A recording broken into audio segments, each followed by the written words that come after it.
Muy bien. Vamos a ir retomando la siguiente sesión después de este breve receso. En la sesión anterior hemos podido debatir y un poco analizar lo que fue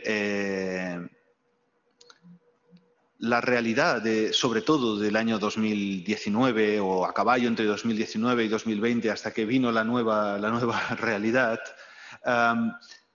La mesa de esta segunda parte, de este segundo bloque, estaba constituida a partir de una intervención del profesor Francisco Velasco, que estaba centrada efectivamente en la crisis sanitaria y el estado de alarma y en una perspectiva autonómica. Debo excusar a la Consejería de la Comunidad Autónoma de Valencia porque por una razón de organización de agendas en el último momento no ha podido estar presente la consejera, que hubiera sido una fórmula interesante aquí en directo de poder, ¿no?, contrastar lo que ahora el profesor Velasco nos va a contar. Nos ha pedido que excusemos su ausencia de último minuto, pero eso nos da también un poquito más de margen para poder debatir en esta sesión. Sin más prolegómenos y agradeciéndole mucho la disponibilidad al profesor Velasco, nos ponemos a su disposición. Solo una cuestión de orden, Paco. Tú vas a ir haciendo tu intervención.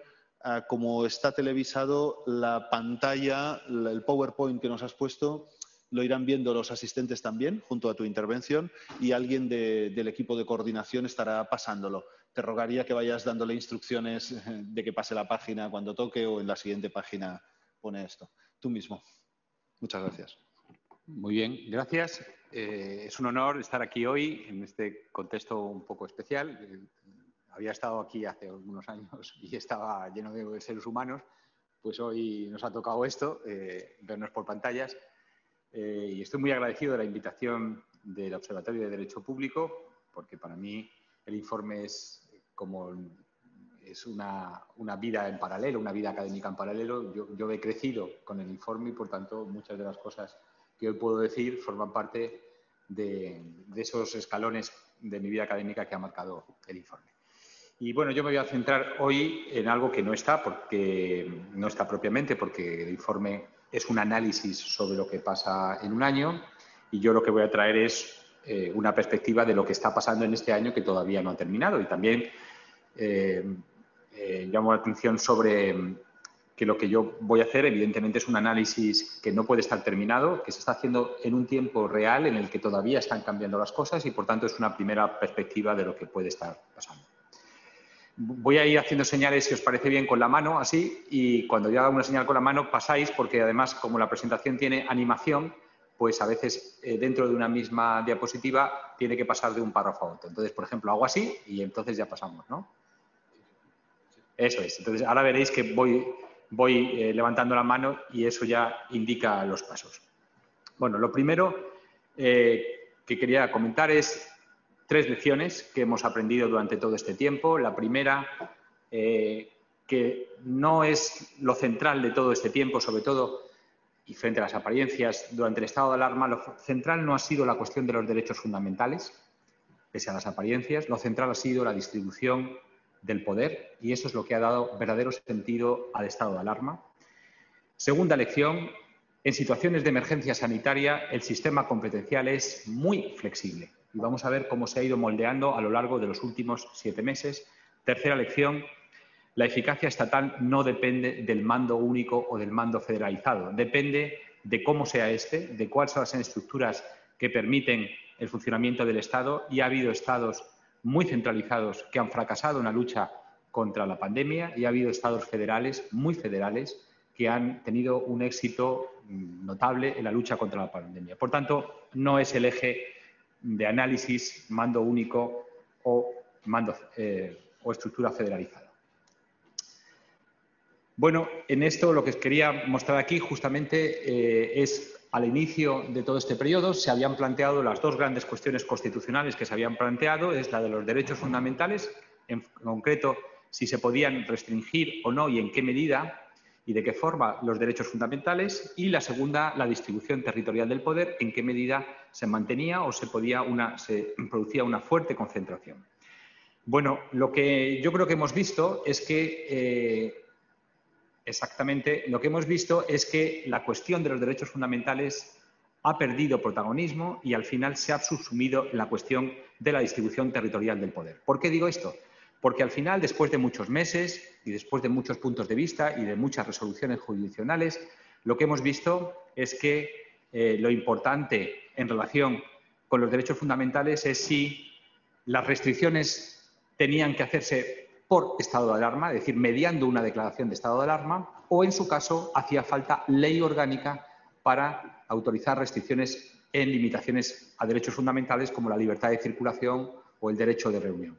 Y al final, estas dos cuestiones, si tenía que hacerse mediando estado de alarma o si estaban reservadas a la ley orgánica, era una cuestión, en última instancia, de distribución territorial del poder, porque se han ido buscando aquellos instrumentos normativos que tiene en exclusiva el Estado y, por tanto, bajo la apariencia de exigencia de regulación por medio de declaración de estado de alarma o por ley orgánica, en el fondo también se estaban buscando que fuera el Estado el que adoptara este tipo de decisiones y, por tanto, desplazar a las comunidades autónomas de las decisiones relativas a derechos fundamentales. Por eso digo que, al final, la clave del estado de alarma ha sido la distribución territorial del poder y no tanto, como parecía al principio, la cuestión de los derechos fundamentales.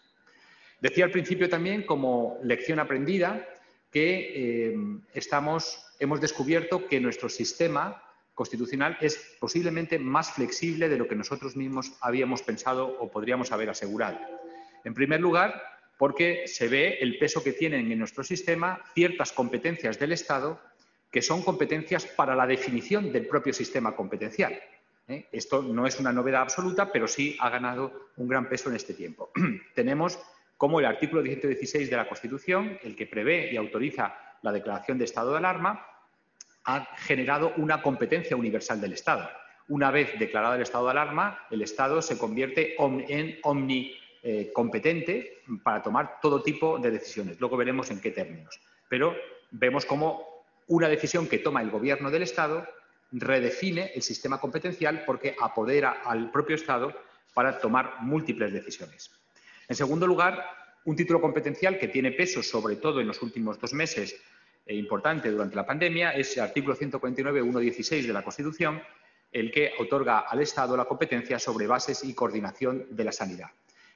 A partir de las bases y, sobre todo, en los últimos 2 meses de la coordinación de la sanidad, se ha apoderado de nuevo al Estado a intervenir en una materia donde tradicionalmente, incluso conforme a la jurisprudencia constitucional, había estado interviniendo poco, como es coordinar el sistema sanitario. Y en tercer lugar, incluso, aunque lo pongo en más pequeño, veamos cómo incluso un precepto, que aparentemente es muy secundario, como es el artículo 149.1.6 de la Constitución, el que atribuye al Estado en exclusiva la legislación procesal, se ha convertido en clave en la medida en que el Estado, durante la propia pandemia, ha introducido una modificación en la Ley de la Jurisdicción Contencioso-Administrativa por la cual las medidas de carácter general que adoptan las distintas comunidades autónomas a través de sus consejerías de sanidad necesitan de la ratificación judicial por el Tribunal Superior de Justicia correspondiente. Bueno, aquí la legislación procesal, en el fondo, lo que está haciendo es compartimentando, hacer compartir el poder reglamentario a las comunidades autónomas con los jueces, con los Tribunales Superiores de Justicia. Y de esa manera, este título competencial también está mostrando una cierta virtud o una cierta dimensión de redefinir el sistema competencial, al punto de que las medidas de las comunidades autónomas se están realizando casi en cooperación con las autoridades judiciales. En segundo lugar, si en la idea de la flexibilidad podríamos mencionar también que hemos tenido durante todos estos meses 2 situaciones jurídico-constitucionales diferentes y dentro de cada una de ellas, además, distintos grados o niveles. Hemos tenido una situación de emergencia sanitaria y esa emergencia sanitaria incluso ha sido de 2 formas distintas. Ha habido una emergencia sanitaria inicial fuertemente autonómica, que es la que se produce las 2 primeras semanas antes del 14 de marzo, y después hemos tenido una emergencia sanitaria autonómica coordinada, que es la que se produjo a partir del 22 de junio, cuando se extingue la última prórroga del estado de alarma. Por tanto, hemos pasado por un orden constitucional con protagonismo autonómico, pero con distintas intensidades, al que llamamos situación constitucional de emergencia sanitaria, con protagonismo autonómico, y luego hemos tenido también dos fases de estados de alarma, pero incluso los estados de alarma han sido muy distintos entre sí. El estado de alarma, cosa que tampoco sabíamos, el estado de alarma no es un orden constitucional bien definido, es un orden constitucional que en el fondo se puede cambiar sobre la marcha, que tiene hay una gran capacidad de configuración por parte del Gobierno para definir el estatus jurídico de cada estado de alarma, y hemos visto cómo ha habido una alarma dura, la alarma inicial del Real Decreto 423 de 2020, luego ha habido, a partir de la cuarta prórroga, lo que podríamos llamar una coalarma, porque ya han aparecido las autoridades autonómicas, en concreto los presidentes de las comunidades autónomas, como textualmente autoridad ordinaria del Estado en la comunidad autónoma, han participado de la gestión del estado de alarma, y luego hemos tenido un estatus, que es el que tenemos actualmente, en el que hay una cierta dualidad, porque tenemos un doble estatus de alarma más emergencia. Es decir, ahora mismo tenemos un estado de alarma que además están gestionando por completo cada uno de los presidentes autonómicos, y en paralelo tenemos muchas medidas que no son reconducibles al estado de alarma y que también están dictando los presidentes de las comunidades autónomas. Por tanto, lo que vemos es que no hay un orden constitucional de alarma, sino que la alarma se configura por el Gobierno con cada ocasión en que la declara. Y esto cabe perfectamente en la lógica del artículo 9.1 de la Ley Orgánica de los Estados de Alarma, excepción y sitio, que justamente dan un gran margen de configuración al Gobierno para definir el estatus jurídico de cada estado de alarma. Si pasamos, lo vemos en perspectiva, aquí con este sistema de flechas podemos ver que hemos pasado en realidad por 4 órdenes constitucionales que son bien distintos. El de prealarma, que es una emergencia sanitaria, el de la alarma centralizada, la posalarma, que es una emergencia coordinada, con protagonismo autonómico pero con coordinación estatal, y el estatus, el que estamos ahora mismo, que es el de una alarma descentralizada complementada con emergencia sanitaria autonómica. Esto cada vez, como vemos, es más complicado, pero bueno, posiblemente una situación tan complicada como la que tenemos exige mucha capacidad de adaptación a la situación concreta en la que nos vamos encontrando. ¿Qué hemos aprendido de la alarma? Bueno, pues creo que lo que hemos aprendido de la alarma, o por lo menos por lo que yo llevo, lo que he aprendido yo hasta ahora, es que en el estado de alarma, cosa que no sabíamos porque habíamos tenido una primera manifestación muy limitada con los controladores aéreos, que no nos produjo grandes lecciones, salvo saber el valor de ley que tiene el Real Decreto de Declaración de Estado de Alarma, eso y muy poco más, y por tanto que no era impugnable ante la jurisdicción contenciosa. Hemos aprendido en aquella ocasión algo y ahora hemos aprendido mucho más. Yo creo que una de las primeras lecciones es ver en el artículo 116 una competencia universal del Estado. Se activa una competencia universal del Estado que está durmiente, y esa competencia se activa cuando se declara por parte del Gobierno el estado de alarma. El estado de alarma en realidad es una declaración que activa una competencia que estaba ahí, que le permite al Estado hacer cualquier cosa que sea necesaria para combatir la situación de riesgo, de catástrofe, de calamidad que justifica la propia declaración. Esa competencia durmiente del Estado que se activa con la declaración y que vamos a ver que además se comprueba en la realidad, en algunos casos concretos de la realidad, esa emergencia de la competencia durmiente del Estado, enunciada en el artículo 116 de la Constitución, no supone la desaparición de las competencias autonómicas y locales, que esta es la segunda lección. Es decir, las competencias autonómicas se mantienen. Lo único que ocurre es que esas competencias autonómicas, como ahora comentaré, son desplazables en su ejercicio o tienen como límite las decisiones que tome el Estado al amparo del estado de alarma. ¿Por qué decía que se mantienen las competencias? Bueno, hemos tenido algunos ejemplos. Hemos tenido ejemplos en los cuales las comunidades autónomas, en el ejercicio de sus competencias normales, ordinarias, como por ejemplo las sanitarias, han adoptado medidas que han ido más allá incluso de las adoptadas por el Gobierno en el decreto de alarma. Un ejemplo de ello es cuando en Cataluña se adopta la decisión de que las distancias interpersonales en los centros de trabajo van a ser de 1,5 metros. El Real Decreto 463 de 2020, que declara estado de alarma en toda España, había dicho que las distancias interpersonales en los centros de trabajo es de 1 metro. Y en Cataluña se dice aquí de 1,5 metros. Bueno, esto lo que muestra es que sigue activa la competencia de la comunidad autónoma, la competencia sanitaria, y lo que pasa es que va a entrar en concurrencia, y habrá que fijar criterios de concurrencia, va a entrar en concurrencia con esta competencia emergente del Estado. Y entonces, en esta concurrencia, lo que vamos es acceder a criterios que estamos muy poco acostumbrados a manejar, como son criterios de prevalencia.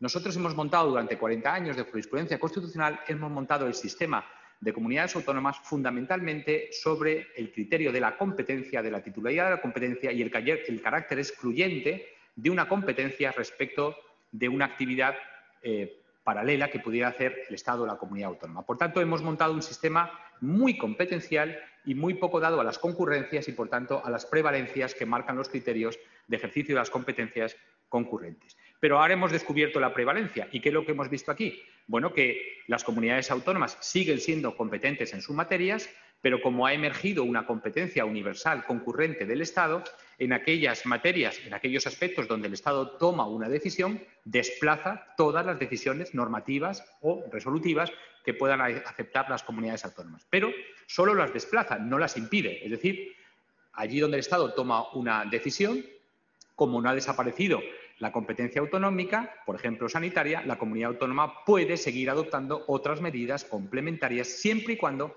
no contradigan las adoptadas por el Estado. Bueno, por tanto, hemos descubierto como un fenómeno que es relativamente infrecuente entre nosotros y la articulación del poder a través de concurrencias y criterios de prevalencia y, por tanto, de desplazamiento de medidas. Se puede decir que hay medidas reservadas al estado de alarma. Se puede decir, que lo han sugerido bastantes jueces, sobre todo en algunos tribunales superiores de justicia, como el de Madrid, el de Aragón y el País Vasco, han sugerido que hay medidas reservadas que solo se pueden adoptar en estado de alarma. Bueno, yo creo que detrás de de algunos autos que se han dictado fundamentalmente para no ratificar algunas medidas autonómicas, yo creo que hay un cierto prejuicio, un prejuicio antiautonómico en las situaciones de emergencia sanitaria. Y se ha ido destilando la idea de que determinadas medidas son propias de un estado de alarma y solo de un estado de alarma. Bueno, yo creo que mi criterio, que por lo demás tiene el apoyo de muchos otros tribunales superiores de justicia, porque en realidad han sido la mayoría los que no han seguido este criterio, aunque los que lo han manifestado han sido muy significativos y han tenido mucha repercusión en los medios de comunicación. Yo creo que el criterio no es ese. El criterio, si lo pensamos y hacemos un análisis un poco más minucioso, incluso de la regulación que del estado de alarma hace la Ley Orgánica de los Estados de Alarma y Excepción y Sitio, la Ley Orgánica 481, nos daremos cuenta de que al final el estado de alarma no hay medidas sanitarias verdaderamente reservadas a la declaración de un estado de alarma, porque desde el punto de vista constitucional lo que tiene que haber es una ley que autorice determinadas medidas o determinadas restricciones. Lo que nos importa es sobre todo que haya una ley que se pueda discutir y hasta cierto punto si tiene que ser orgánica o tiene que ser ordinaria. Pero la clave del sistema es que haya ley, no, por tanto, alarma. Yo creo que innecesariamente se ha provocado una imagen de que las restricciones de derechos fundamentales, las medidas de prohibiciones de reuniones, de confinamientos perimetrales o domiciliares, necesitaban estado de alarma. Yo creo que eso el derecho constitucional y la Ley Orgánica de los estados de alarma, excepción y sitio no nos transmiten esa idea.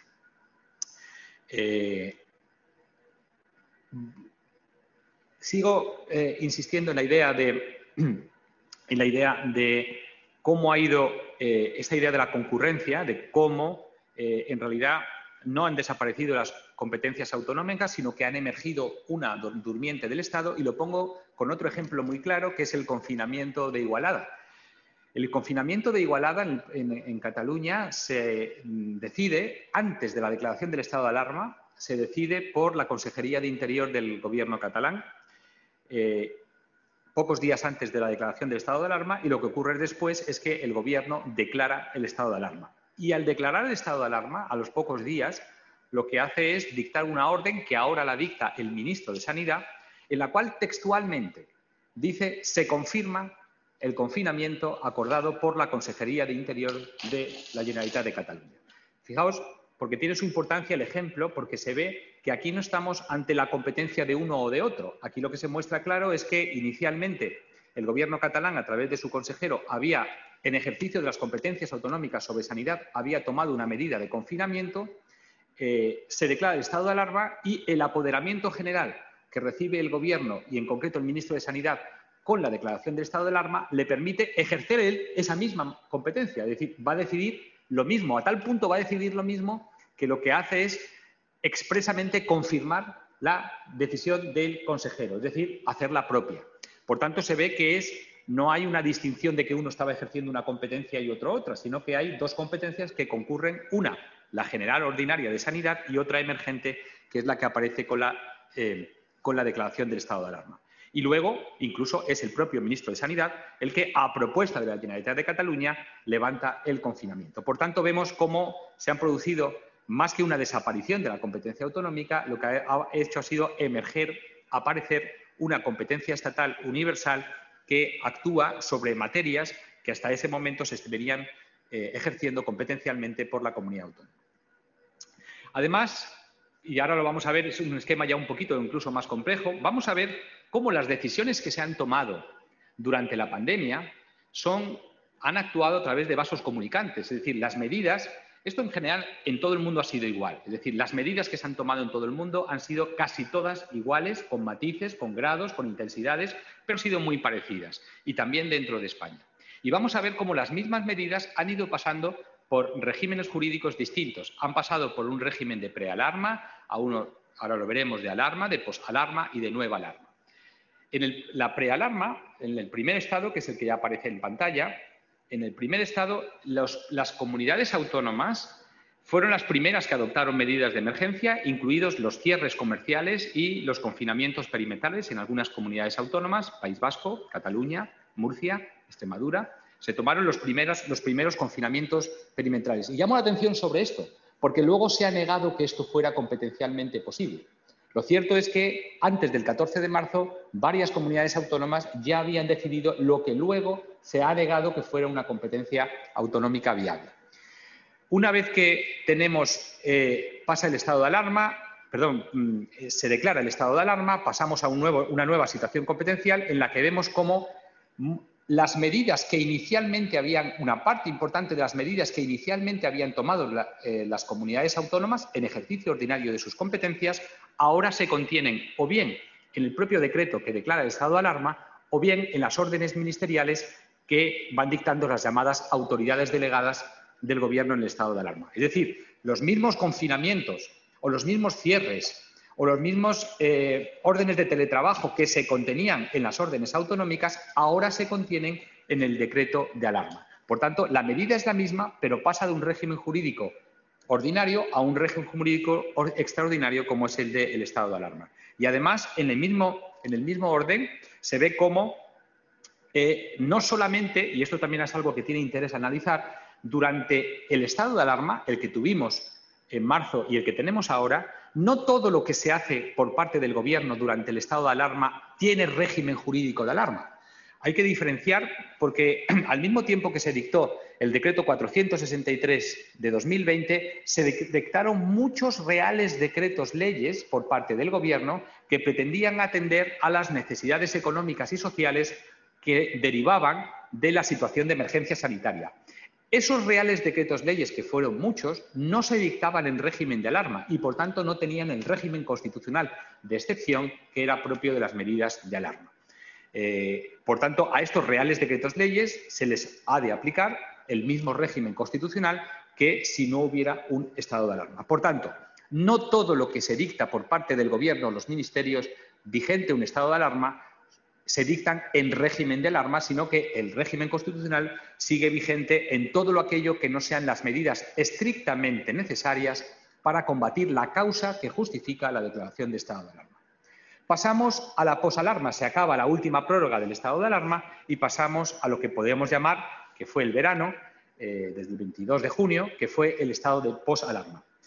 en este estado de posalarma vemos otra vez que pasa lo mismo, que las mismas medidas que estaban contenidas en el Real Decreto 463/2020 y en las órdenes ministeriales de Sanidad, Interior y Fomento fundamentalmente, ahora se reproducen en muchas ocasiones tal cual en órdenes de consejeros. Es muy significativo en esto, por ejemplo, Aragón, porque Aragón directamente decía rigen las medidas de la fase 3 del estado de alarma. Es decir, eran tal cual las medidas que ni siquiera hay una remisión sustantiva, sino que hay una remisión puramente formal a las medidas que habían regido durante la fase 3 de desescalada que todavía se había producido en estado de alarma. Por tanto, las mismas medidas pasan de un régimen de alarma a un régimen de emergencia sanitaria, en este caso bajo el ámbito competencial de la comunidad autónoma. ¿Y dónde estamos ahora?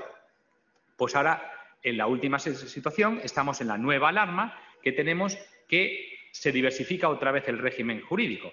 La nueva alarma, con el nuevo Real Decreto 926 de 2020, que declara el estado de alarma actualmente vigente, tenemos que una parte de las medidas que se contenían ya durante el verano en las órdenes autonómicas de sanidad, en las órdenes de los consejeros autonómicos de sanidad, una parte de esas medidas se han introducido en el Real Decreto de declaración del estado de alarma. Es decir, que las mismas medidas otra vez vuelven a ser dictadas por el Gobierno en régimen jurídico de alarma, con la peculiaridad de que en este caso quien va a aplicar esas medidas son los presidentes de las comunidades autónomas. Pero, junto a eso, ya el nuevo decreto de alarma ya es mucho más contenido, el del 926 de 2020 es mucho más contenido en su regulación que el inicial el 463 de 2020. ¿Qué significa eso? Que como el nuevo Real Decreto de alarma es mucho más breve, es mucho más recatado, en realidad tiene 4 medidas y además de ellas disponen los presidentes de las comunidades autónomas, hay otras muchas medidas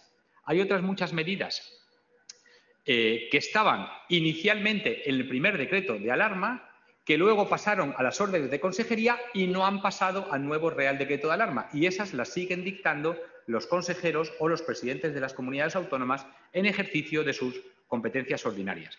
Por eso vemos cómo ahora mismo tenemos un régimen que podríamos decir un régimen mixto de alarma más emergencia.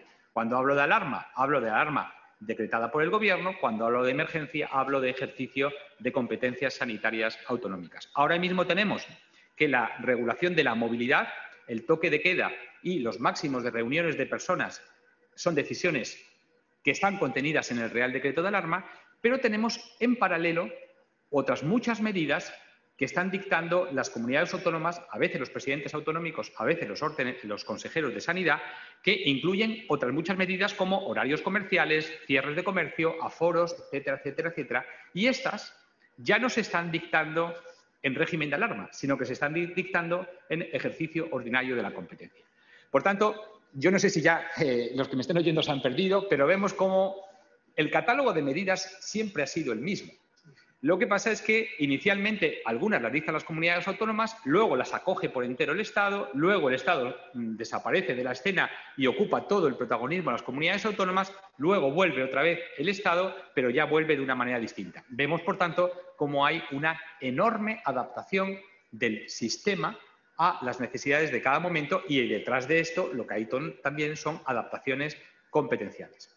Bueno, esto es otro esquema que también, pero lo dejo simplemente apuntado para que quede aquí.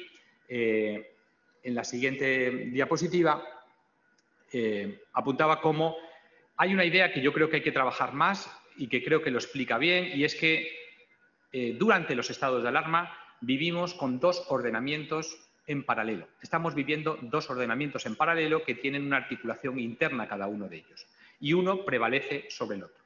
Eso es lo que explica que esa convivencia de 2 ordenamientos explica que un Real Decreto de alarma desplaza por completo todas las normas, decisiones, convenios que pudieran estar vigentes en cada una de las comunidades autónomas o en el propio Estado. Esto explica que un Real Decreto de alarma prevalece sobre un Estatuto de Autonomía y una orden ministerial dictada por una autoridad delegada en el estado de alarma prevalece sobre un precepto de un Estatuto de Autonomía. Es una peculiaridad se han configurado dos ordenamientos en paralelo, no ha desaparecido el ordenamiento constitucional, el orden constitucional ordinario, lo que pasa es que puede quedar plenamente desplazado como consecuencia de las medidas concretas que adopta el Gobierno o cada uno de los ministros. Esto exige, evidentemente, y esto debe llevar a esa conclusión también, exige, evidentemente, que quien tiene tantísimo poder como es el Gobierno para desplazar por completo el orden competencial de las comunidades autónomas y de los ayuntamientos, también tiene que tener mucha prudencia, mucha proporcionalidad en su ejercicio. Por tanto, las medidas con esa potencia de desplazamiento universal de cualquier regla constitucional o estatutaria que conforme el orden competencial, tiene que ser mirada siempre con unos ojos muy estrictos, porque suponen ni más ni menos que la alteración por completo del orden competencial. Bueno, algo quería decir sobre los decretos leyes, pero voy a pasar mejor a la siguiente, porque quiero llegar a otro sitio. Pasamos una y pasamos otra. Bien, una de las en esta evolución que hemos visto, donde hemos visto que hay una sucesión, digamos, competencial, donde el sistema va evolucionando, donde va cambiando a través de sus distintos protagonistas. En el tercer estadio de los que contaba, es decir, hablo de la prealarma antes del 14 de marzo, el estado de alarma, después se extingue el estado de alarma y pasamos a un protagonismo de nuevo sanitario autonómico. Pues bien, en este momento, en ese estadio, tercer estadio de la pandemia, surge una nueva conformación o una nueva distribución del poder, que sería el de la emergencia sanitaria autonómica coordinada por el Estado, fundamentalmente a través del Consejo Interterritorial del Sistema Nacional de Salud. Bueno, este nuevo orden, porque es un orden que se crea ad hoc, porque se crea esos poderes de coordinación, se crean a través de un Real Decreto Ley, el 21/2020, que modifica la Ley de Calidad y Cohesión del Sistema Nacional de Salud, se hace durante la propia pandemia. Emerge, por tanto, aquí un nuevo poder de coordinación, aparentemente emerge, y nos obliga a pensar qué es esto de la coordinación, porque la verdad es que sobre coordinación sabíamos y sabemos poco. Justamente porque la coordinación es un tipo de poder que se ejerce más bien cuando hay mucha concurrencia competencial, o se ejerce más bien cuando hay un alto nivel de competencias autonómicas. Nuestro sistema se ha ido definiendo a través de una precisión diáfana de los títulos competenciales. Y como el esfuerzo constitucional se ha dirigido a diferenciar bien qué es de uno y qué es de otro, es decir, qué es cada cosa y cuál es el título competencial que ampara cada cosa, esto nos ha dificultado un poco entender y configurar los poderes de coordinación, porque los poderes de coordinación se mueven entre líneas, no cuestionan las competencias, pero sí lideran, dirigen, encauzan el ejercicio de las competencias ajenas. Por tanto, hemos entrado en un espacio del que sabíamos relativamente poco, como es el de la coordinación. Lo cierto es que aquí, justamente en sanidad, el artículo 149.1.16 de la Constitución enuncia una competencia específica del Estado sobre coordinación. Esa competencia no es una competencia básica, coordinar no es dictar bases, es algo totalmente distinto. Incluye, sí, las facultades ejecutivas, así como veíamos anteriormente con Javier Donaire, que nos exponía la dificultad para meter dentro del concepto de bases facultades ejecutivas, aunque es verdad que se han sido aceptadas ocasionalmente por la jurisprudencia constitucional, siempre ha sido como una aceptación a regañadientes, porque no forma parte de la idea de bases. En cambio, el poder de coordinación sí que incluye de una manera natural el poder de dictar, el poder de ejercer facultades directamente ejecutivas. Y tiene un efecto, lógicamente, limitativo sobre las competencias plenas de las comunidades autónomas. En esa medida, definir y crear un poder de coordinación es afectar las competencias autonómicas, porque quien coordina está afectando y está definiendo el ejercicio de las competencias autonómicas. Quiero llamar la atención sobre de lo poco que sabemos y de lo que hemos aprendido durante estos meses de emergencia coordinada. Una de ellas es que el título competencial de coordinación del Estado es un título competencial directamente atribuido por la Constitución. Y lo digo esto porque el Ministerio de Sanidad, como autoridad del Estado, el Ministerio de Sanidad tiene competencia de coordinación, incluso aunque no hubiera una previsión específica en la Ley General de Sanidad o en la Ley de Calidad y Cohesión del Sistema Nacional de Salud, porque la competencia de coordinación es directamente atribuida al Estado, que en este caso la va a ejercer sectorialmente el ministro de Sanidad, es atribuida por la Constitución. En ese sentido, lo que contiene el actual artículo 65 de la Ley de Calidad y Cohesión del Sistema Nacional de Salud, en su modificación, en su texto actual, modificado por el Real Decreto Ley 21/2020, lo que contiene actualmente, digo, el artículo 65, donde se regula esta coordinación, no es la atribución de una competencia ni al ministro ni al Consejo Interterritorial de Salud, es más bien una regulación del ejercicio de la competencia atribuida por la Constitución. Aquí lo que hace la ley es regular cómo ejerce el Gobierno una competencia de coordinación que le atribuye directamente la Constitución. Y el problema que nos encontramos es que en esa regulación del poder de coordinación, la actual regulación no es buena. No es buena porque en la regulación se ha confundido la cooperación con la coordinación. Y ahora mismo hay una dificultad, hay una difícil posición del Consejo Interterritorial de Salud que ha sido conocida incluso en los medios de comunicación, y es qué es lo que está haciendo el Consejo Interterritorial. ¿Es un foro de cooperación entre las comunidades autónomas horizontalmente y con el Estado o es un foro de coordinación? Porque si es un foro de coordinación, esto nos da muchos problemas, porque la competencia de coordinación es del Estado. No puede el Estado colectivizar con las comunidades autónomas el ejercicio de una competencia de coordinación. Algunos de los presentes recordarán que hubo un cierto debate cuando la Comunidad de Madrid dijo que no aceptaba algunas de las medidas adoptadas en el Consejo Interterritorial y se hicieron algunas declaraciones de que, como se habían adoptado por mayoría de las comunidades autónomas en el Consejo Interterritorial, sí eran vinculantes. Mi posición ahí es muy clara, no son vinculantes. Lo que es vinculante es lo que pueda decidir el ministro de Sanidad en ejercicio de la competencia estatal de coordinación. El Consejo Interterritorial es un foro de cooperación y lo que puede es ayudar, mediante técnicas de cooperación, a suministrar, digamos, propuestas de resolución para que sean adoptadas unilateralmente por quien tiene el poder de coordinación. Porque el poder de coordinación, por muy cooperativo que sea en su ejercicio, en última instancia es un poder unilateral que la Constitución atribuye en exclusiva al Estado y, en este caso, la ejerce el ministro de Sanidad. Bueno, y ya por último, ¿qué tenemos en la nueva alarma? Pues tenemos muchas cosas. En la nueva alarma, pues ahora lo que vemos es algo que ya he anunciado. Es que en realidad, están conviviendo, en la nueva situación, están conviviendo dos órdenes jurídicos y competenciales en paralelo. Resulta que tenemos, por un lado, las medidas de alarma que se contienen en el Real Decreto 926, que en realidad, además, el Real Decreto 926 casi en su totalidad no contiene ninguna medida, sino que autoriza a los presidentes de las comunidades autónomas para que adopten medidas, lo cual es muy distinto y lo cual muestra que no hay una categoría constitucional única de estado de alarma, sino que hay estados de alarma centralizados, estados de alarma de cogobernanza, estados de alarma federales, es decir, depende del Gobierno en cada caso cómo quiere configurar con libertad el estado de alarma.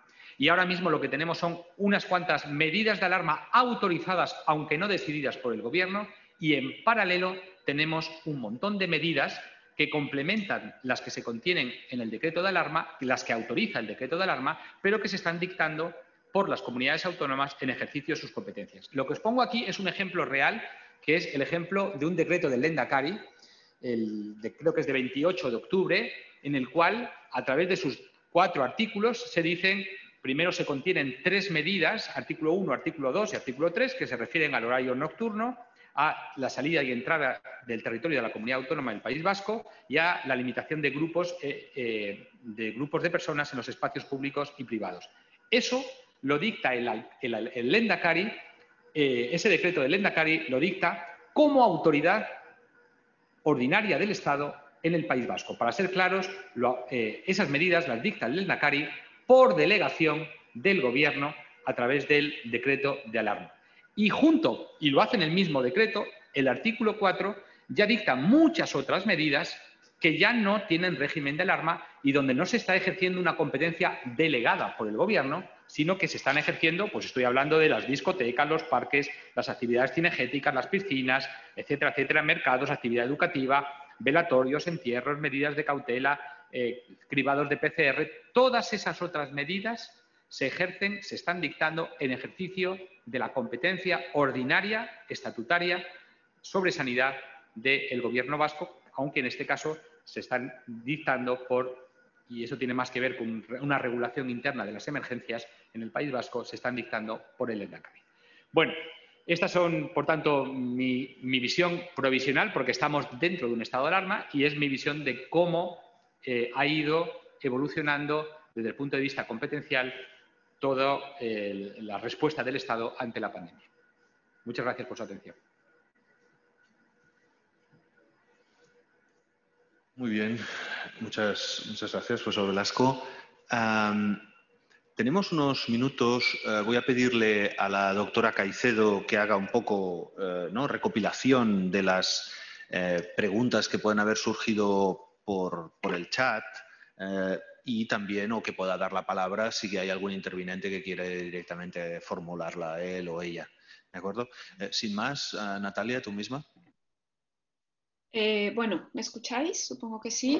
Bueno, en primer lugar, muchas gracias al profesor Velasco por su intervención, ¿no? Esta brillante intervención, sobre todo ahora, ¿no? Que los constitucionalistas tenemos que comenzar a entrar a lo que podríamos decir, ¿no? Lugares desconocidos, que es justamente, ¿no? Cómo se activa, cómo funciona y cuáles son las relaciones entre el Estado y las comunidades autónomas en el marco de la declaración de un estado de alarma y una pandemia sanitaria como la que estamos viviendo. Muchísimas gracias. Creo que sin lugar a dudas, ¿no? La exposición abre muchísimos temas, el debate es amplio y en ese sentido yo quisiera, bueno, animar tanto a las personas que estáis, ¿no? A través del Zoom, a los participantes como a la mesa, a hacer vuestras preguntas. Tenemos ya varias, desde Esteban Graciet García nos dice que, bueno, que no está muy de acuerdo, que el artículo 116 de la Constitución española no es una norma que habilite la distribución de un determinado título competencial como las del título octavo, y tampoco ve claro, ¿no? El nuevo significado que el profesor Velasco le atribuye al principio de prevalencia, si es que es una cláusula de cierre del sistema competencial. Es más, ¿no? Entiende que el principio de prevalencia es un mecanismo de solución de conflictos que funciona a modo de penúltima ratio si se le permite la expresión.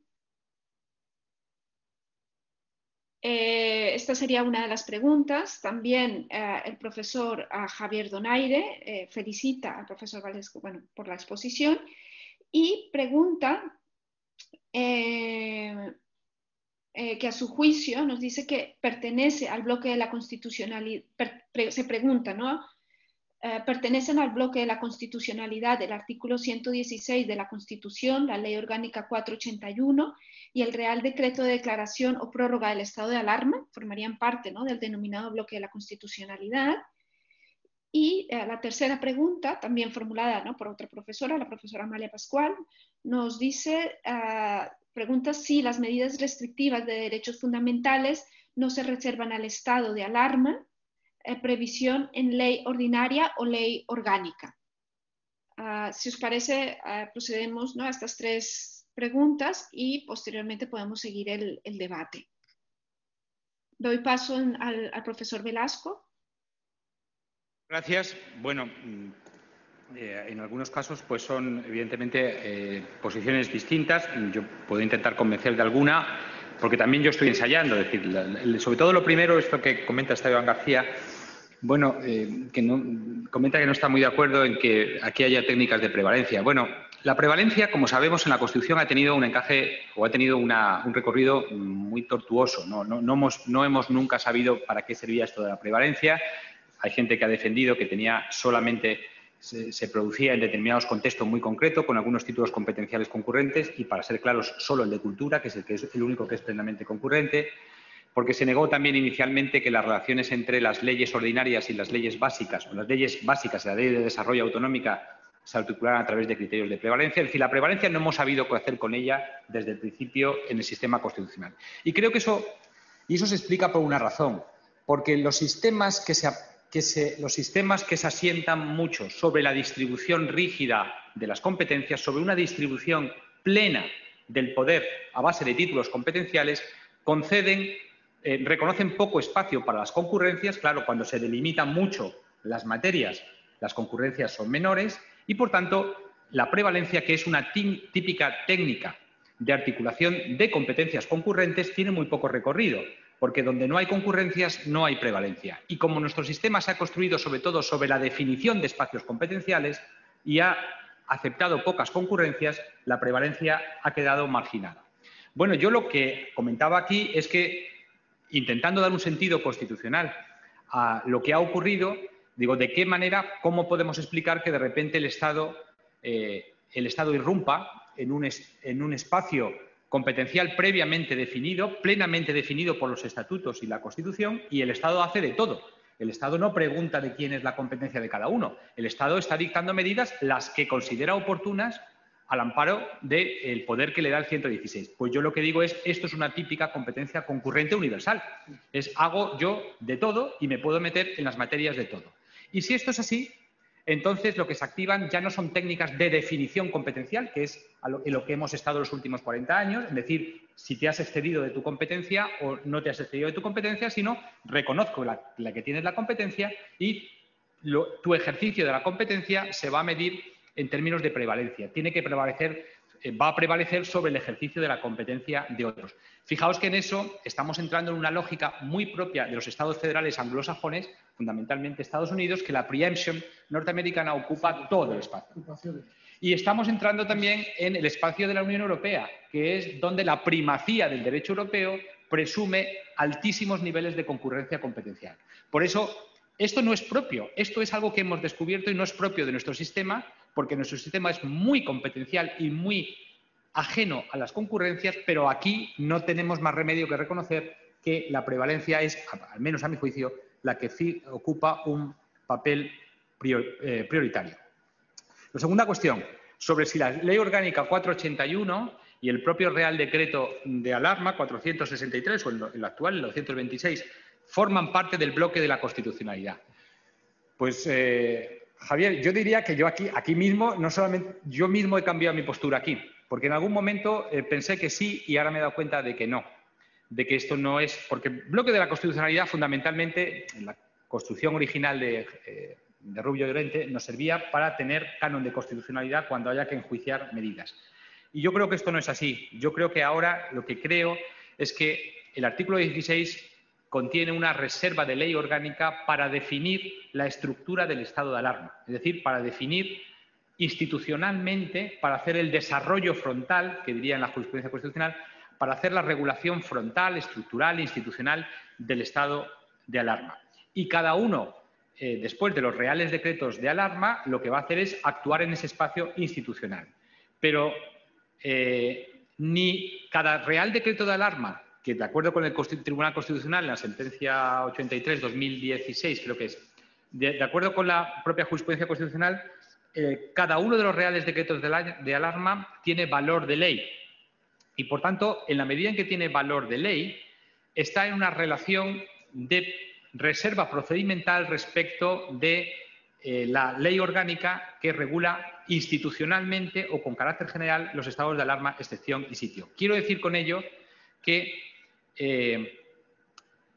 cada uno de los reales decretos que dicte el Gobierno por el que se declara un estado de alarma tiene valor de ley, pero tiene que respetar el espacio orgánico que la Constitución ha reservado a la forma de ley orgánica. Por tanto, un real decreto de alarma no puede definir estructuras de estado de alarma, porque esa es la función de la ley orgánica. Pero un real decreto de alarma sí puede tomar todas las medidas necesarias con valor de ley en el marco de la estructura institucional del estado de alarma que ha venido definida en la Ley Orgánica 481. Pero fijaos, yo aquí no digo que esté en el bloque de la constitucionalidad, lo que digo es que hay una reserva de ley orgánica que no puede invadir el Real Decreto de Alarma. Por tanto, la Ley Orgánica 481 no es canon de constitucionalidad del Real Decreto de Alarma por ser bloque de la constitucionalidad. Lo que pasa es que si los estados de alarma, excepción y sitio han sido regulados con carácter orgánico en la Ley Orgánica 481, si ahora un Real Decreto concreto de alarma intentara alterar o cambiar o entrar en ese espacio, no es que estuviera infringiendo una norma constitucional que le vincula, como es lo propio del bloque de la constitucionalidad, sino que estaría entrando en un espacio reservado a la ley orgánica y en esa medida lo que habría infringido en realidad es el artículo 116 de la Constitución que reserva a la ley orgánica la configuración institucional del estado de alarma. Esta es actualmente mi posición, pero también digo, como todos estamos aprendiendo, nadie me garantiza que dentro de 2 meses no tengamos que decir otra cosa. Y la tercera cuestión. Ley orgánica, ley ordinaria. Pues también a estas alturas, después de algunos vaivenes, casi lo tengo claro.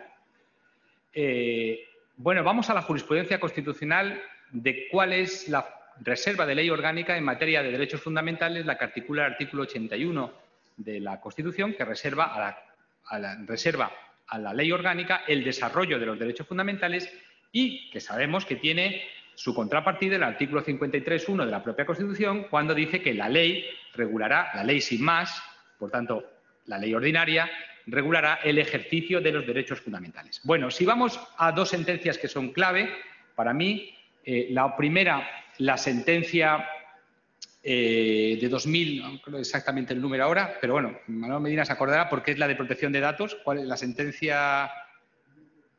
Bueno, es del año 2000. Yo tengo además visualizada la cara de Nacho Villaverde, porque esa viene de mi época de paso por el Tribunal Constitucional y yo siempre la visualizo con Ignacio Villaverde. En esa sentencia se dicen cosas como, fundamentalmente, que la función de la ley orgánica, y por tanto la reserva de la ley orgánica, es el desarrollo frontal del derecho, la fijación de los límites generales y de las facultades generales del derecho. Algo así dice. Esa idea, desde luego, del desarrollo frontal del derecho estaba muy clara. Y luego viene una que se enfrentó ya con un caso concreto en el que tenía que enjuiciar límites al ejercicio, límites fortísimos a derechos fundamentales autorizados por ley orgánica, que es la sentencia, si no recuerdo mal, de 2002. La sentencia creo que es, recordad que es 52 de 2002. Esta, desde luego, de 2002 seguro que es la que enjuicia un precepto de la ley de asilo en la que se decía que se puede retener en frontera durante 72 horas y, por tanto, privarles de la libertad a las personas que entraran ilegalmente por la frontera. El Tribunal Constitucional, en esa sentencia, no tiene ninguna duda en decir que esto afecta al artículo 17 de la Constitución, al derecho a la libertad del artículo 17, no a la libertad de circulación, porque son extranjeros y demás, entonces ahí se complica la cosa, pero categóricamente dice esto es una restricción de la libertad, porque es una privación de libertad tener 72 personas encerradas, tener durante 72 horas encerrada una persona, pero que dice, ¿y esto lo puede hacer una ley ordinaria? Y entonces ya aquí sí que entra. Y dice, una cosa es lo que está reservado a la ley orgánica, que es la regulación estructural, el desarrollo frontal del derecho, fijar los límites generales, y otra cosa es decidir cómo se ejerce un derecho fundamental en concretos contextos. Condiciones de ejercicio. Condiciones de ejercicio del derecho fundamental. Y por eso lo salva por completo ese precepto, de manera que algo tan claro como en este caso, como es una restricción de la libertad por medio de una ley ordinaria, ha quedado perfectamente aparado. Si yo tengo que trasladar esa jurisprudencia al mapa actual, yo diría, ¿ante qué estamos? ¿Qué es lo que está haciendo ahora mismo cualquiera de las leyes autonómicas o cualquiera de los reales decretos de alarma o cualquiera de las leyes estatales que están autorizando limitaciones a la libertad de circulación? Lo que digo es, no están regulando el derecho a la libre circulación. Están autorizando medidas en contextos concretos, fijando condiciones de ejercicio concretas en contextos concretos y, además, totalmente claudicantes en el tiempo. Yo creo que aquí vale la ley. Y esto tiene una gran consecuencia desde la perspectiva del informe de comunidades autónomas.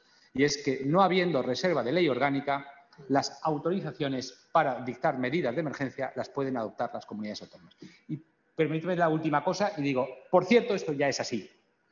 Ir a la ley de 2017 del Parlamento Vasco, la ley de gestión de emergencias del Parlamento Vasco, en cuyo artículo creo que es el 8, dice qué se puede hacer en situaciones de emergencia. Y creo que es el artículo 8 el que dice adoptar medidas de confinamiento domiciliar de las personas. ¿Puedo decir algo, Natalia? Sí. Claro, Javier.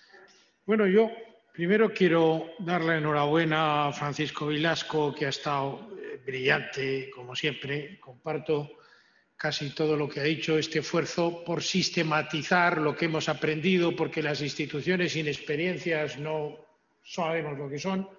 Ahora ya podemos reflexionar sobre la experiencia de la alarma y me parece que ha avanzado un poco. Hay dos ideas centrales. El estado de alarma no deroga el estado autonómico, no es una reforma parcial de la Constitución, permite modular ante la excepción. Es un derecho excepcional, es un estado excepcional. Y hay una concurrencia de competencias. Creo que está muy bien descrito.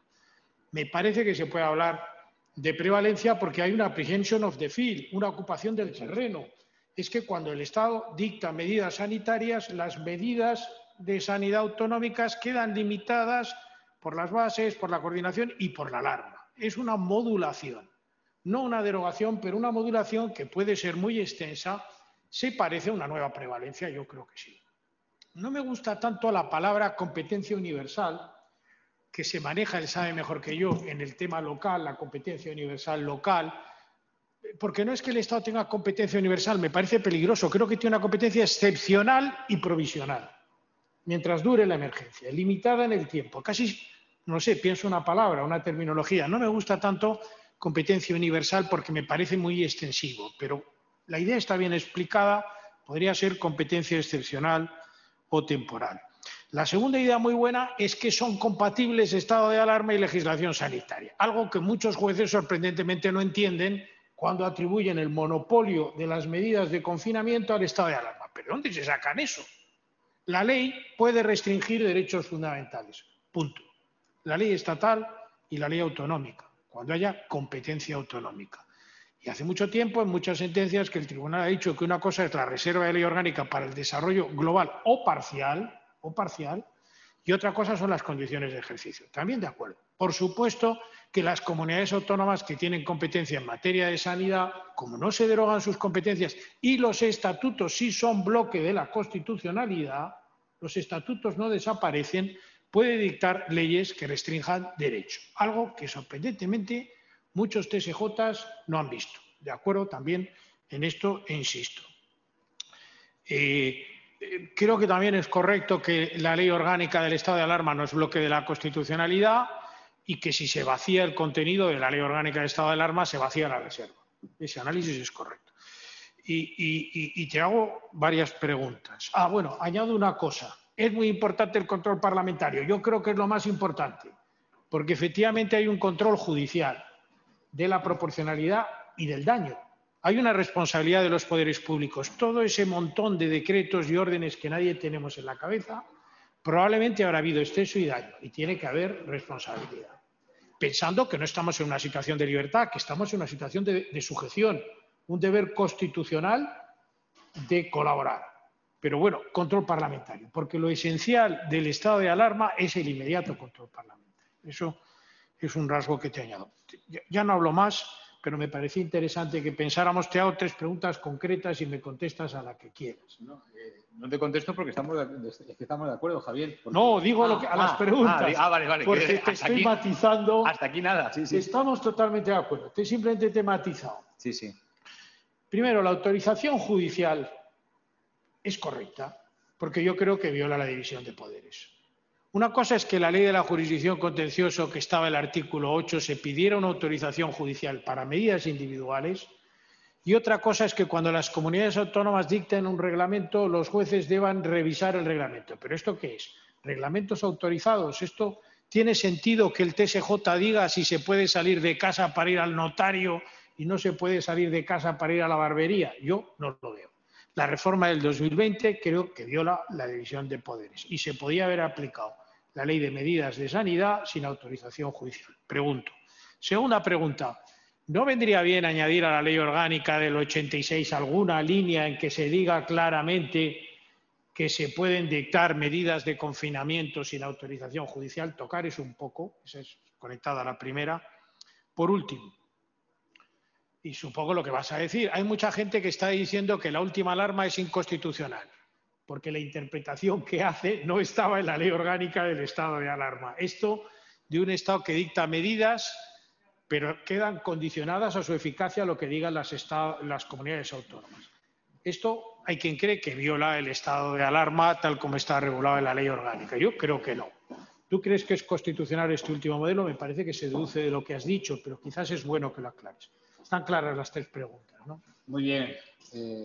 Javier, claro, me lo pones pues de los grandes temas donde poder decir algo mínimamente vistoso pues requiere que las preguntas vayan al centro de los problemas. Entonces me lo pone muy bien. Muchas gracias, Javier.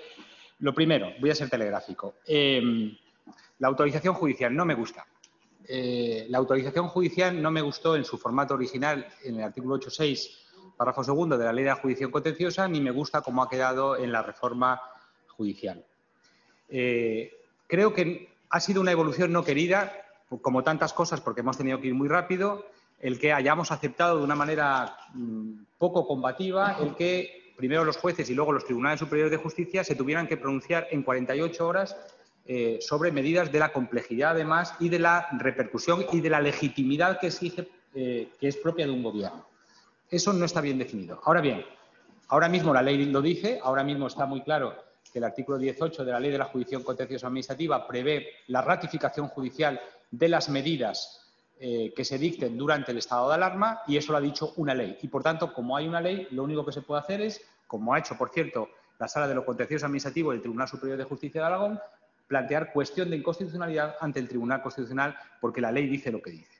Ahora bien, ¿esto es inconstitucional? A mi juicio, no, aunque no me guste. ¿Por qué? Porque si vamos al artículo 117 de la Constitución, lo que veremos es que el artículo 117 de la Constitución permite no solamente que los jueces resuelvan controversias, sino que realicen todas aquellas funciones que les atribuya la ley. Por tanto, creo que una cosa es decir que esto no es bueno, y como dice bien Javier, estoy de acuerdo, esto es hacer copartícipe a los tribunales superiores de justicia del ejercicio de poderes que podríamos llamar normativos reservados a los gobiernos, pero creo que no es inconstitucional porque la ley, al amparo del artículo 16, tiene un amplio margen para diseñar cuál es la función de control, en este caso preventivo de derechos fundamentales, que realizan los tribunales. Segunda cuestión.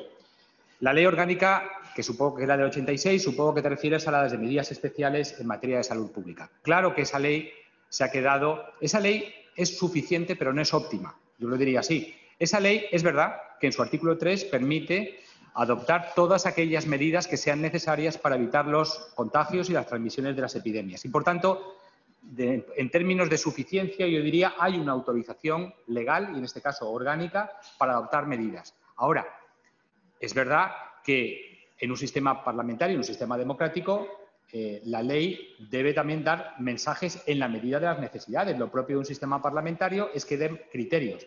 Lo tenemos en Alemania, que hace 3 días acaba de aprobar su última modificación parlamentaria de la ley para introducir nuevos criterios que rijan las medidas administrativas en la nueva ola. O lo tenemos en el caso del Reino Unido, que el 20 de marzo, me parece que es, aprueba una modificación express de su Healthcare Act para introducir nuevos poderes ministeriales. Eso es lo propio de un sistema parlamentario. Es evidente que las razones por las que nos hacen aquí es porque tenemos ahora mismo como contaba Javier al principio, tenemos una mayoría parlamentaria compleja. Es una mayoría parlamentaria muy compleja que dificulta los acuerdos parlamentarios para aprobar modificaciones legislativas. Ese sería el óptimo. Yo distinguiría, por eso, en 2 planos. Uno es el de la suficiencia. Yo creo que la Ley Orgánica 386 es suficiente, se puede hacer, pero en un Estado constitucional parlamentario no es óptima. Hubiera venido bien tener algunos criterios parlamentarios. Si vamos, por ejemplo, al artículo 28 de la Infektionsschutzgesetz alemana, veremos que no dice mucho más. Que no creamos que es que dice regula muchísimo, pero sí dice 3 cositas. Dice qué medidas no se pueden tomar. Bueno, pues a lo mejor eso es lo que tiene que hacer. No mucho más. Es decir, no se trata... Claro, hay que tener en cuenta que en las situaciones de emergencia los gobiernos tienen que tener una amplísima capacidad para adoptar las decisiones que en cada momento... Esto es la cláusula general de policía de toda la vida. Es decir, fijaos lo que dice nuestro propio ordenamiento en el artículo 14 de la Ley Orgánica de Protección de la Seguridad Ciudadana. Dice... Cuando estén en riesgo derechos fundamentales, las autoridades harán lo que sea necesario. Esto lo dice ahora. Y esto es normal en cualquier Estado que quiera garantizar la vigencia de los derechos fundamentales. Lo que pasa es que, como ya han pasado meses, convendría que el legislador, como va viendo la realidad y como es propio de un Estado parlamentario, dijera, bueno, voy a poner algunas directrices, algunos límites. Eso es lo óptimo. Lo que tenemos es suficiente, pero no es óptimo. Y la última cuestión que me planteabas, Javier, ¿la última alarma es inconstitucional? No. Por lo que yo, bueno, en realidad me lo has preguntado para que digas lo que sabías que iba a decir. No. Vamos a ver. El artículo 116 de la Constitución simplemente menciona los estados de alarma, excepción y sitio. Y dice una ley orgánica regulará. Viene una ley orgánica y esa ley orgánica, una de las cosas que tiene es decir, ocupando esa reserva de ley orgánica que le hace la Constitución, dice el artículo 9.1, todas las autoridades del Estado quedan subordinadas al Gobierno. Bien, el Gobierno lo que dice es, yo podría aquí mandar todo lo que quisiera, como hizo, por ejemplo, en el Real Decreto 463 de 2020, dice, aquí mando yo solo. Eso cabe en el sistema porque lo permite la ley orgánica.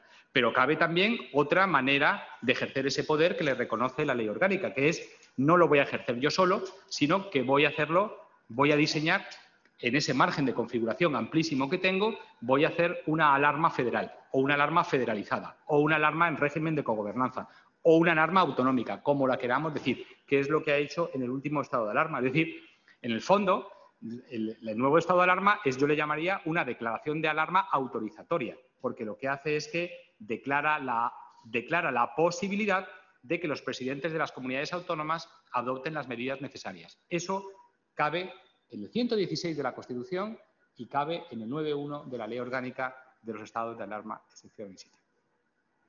En mi opinión. Y con todo lo provisional que es hablar cuando todavía estamos viviendo en un estado de alarma. Es decir, dentro de 5 meses pues tendremos una perspectiva que a lo mejor no es la que tenemos ahora. Bueno, muchísimas gracias al profesor Velasco y a los participantes por las preguntas. Yo creo que haríamos unas 3 últimas preguntas. Os pediría, eso sí, brevedad en la respuesta. El debate es amplio. No tengo la menor duda, ¿no?, que en los siguientes meses y seguramente años seguiremos debatiendo. El Foro de las Autonomías, sin duda alguna, el próximo año, ¿no?, continuará siendo un espacio para ello. Y plantearía las 3 últimas preguntas. Una por el profesor López Basaguren. Nos dice que es una magnífica exposición de la realidad, pero creo que asume la corrección jurídico-constitucional de lo hecho por el simple hecho de haberse hecho. Si he entendido bien, considera que las medidas son intercambiables entre el estado de alarma y las medidas de salud pública. Entonces, el estado de alarma es una opción no ineludible en cuanto a los poderes ordinarios de los poderes públicos no son suficientes para gestionar la crisis. ¿Cuál es el ámbito propio del estado de alarma que no pueden ser adoptados como medidas ordinarias? Tenemos también una pregunta del profesor Francisco Javier Díaz Reborio. Nos pregunta ¿cree el ponente que la legislación ordinaria vigente permite a las comunidades autónomas establecer confinamientos territoriales en todo o parte de su territorio, o bien prohibiciones generales de circulación en determinadas franjas horarias? ¿Le parece que una interpretación de la ley en esta línea sería compatible con el artículo 139.2 de la Constitución? ¿O cree que el segundo estado de alarma viene motivado precisamente por las dudas jurídicas sobre esta posibilidad? La profesora Ana Carmona felicita al ponente por la exposición y tiene la siguiente cuestión. No comparte la afirmación relativa a que la crítica formulada al mecanismo de ratificación judicial de las decisiones autonómicas de restricción masiva de los derechos fundamentales, que ignora la jurisprudencia del Tribunal Constitucional sobre los requisitos a respetar para realizar estas operaciones, manifiesta una pulsión antiautonómica.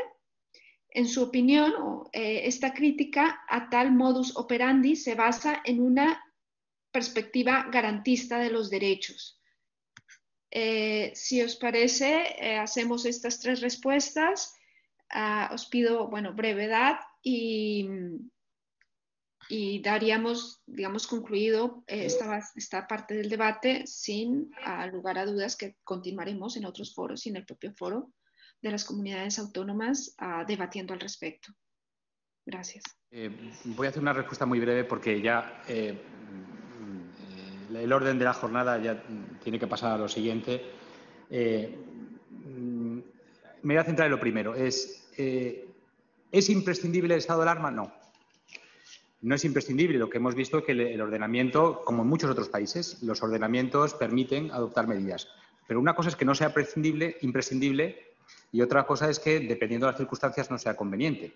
Y esa conveniencia hay que hacerlo siempre con criterios de pronóstico político. Es decir, lo que hay que decir, en realidad, es en una situación creciente de alarma social se puede actuar como de hecho hicieron las comunidades autónomas inicialmente, tomando sus primeras medidas sanitarias, pero se llega a un estadio de alarma social muy fuerte y eso justifica, permite que el Gobierno declare el estado de alarma.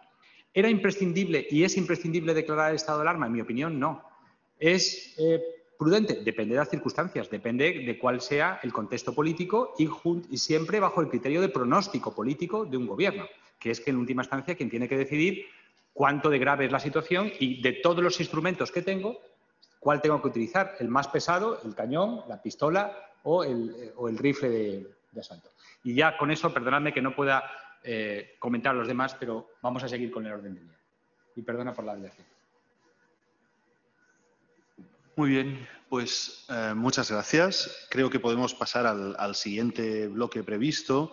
Quiero agradecer particularmente a la ministra Carolina Darias, ministra de Política Territorial, por su presencia aquí. Le agradecemos muy especialmente el esfuerzo que ha hecho para no dejar de estar presente y dirigirnos unas palabras en relación al tema que nos ocupa.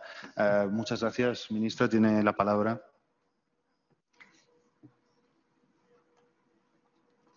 Muchas gracias. No a la presidenta del Senado, pero también mis saludos cordiales, que sé que ha estado también por aquí, a los directores del informe, a las personas que han organizado este evento y a todas las personas expertas en derecho autonómico y público en general que nos pueden estar siguiendo a través de las redes y me consta que son muchas, o sea que saludos cordiales y buenas tardes. Quiero comenzar, como entiendo que no podía hacerlo de otra manera, pues agradeciendo al Senado su hospitalidad. Y lamento decir que no me gusta ver estos escaños vacíos, me gusta el contacto directo, visual, y también hubiese sido deseable y creo que ansiado por todos los participantes el poder haber hecho presencial. Pero bueno, yo espero que en la próxima edición sea así, porque hay un horizonte de esperanza, por muy pequeño que sea, pero ya se atisba. Y también creo que, a pesar de la importancia de poderlo celebrar en este formato, y quiero agradecerlo y valorarlo, y a quien los han realizado esta organización, porque el hecho de estar aquí debatiendo, compartiendo, reflexionando, interrogándonos, cuestionándonos, creo que es tremendamente importante, y también el trabajo encomiable que vienen haciendo desde este foro para analizar y debatir sobre el Estado autonómico que vienen realizando ya desde el año 89. Un trabajo que ha conseguido, que ha posibilitado que el informe de las comunidades autónomas sea sin duda un referente para todas las personas que de alguna u otra manera trabajamos en la construcción del Estado autonómico. Un trabajo que da cuenta cada año de los avances, de los cambios, de los retos también, de los problemas, de las respuestas que nos ofrece nuestro Estado autonómico en cada momento. Un Estado autonómico el nuestro que responde a un modelo de descentralización política y que, tal como hace tiempo puso de relieve la doctrina comparada más reputada, es por definición dinámico. Un Estado que está en continuo movimiento, en continuo dinamismo. Optar por la descentralización política es una decisión constitucional, como el caso nuestro, clave, y que define la estructura de nuestro Estado.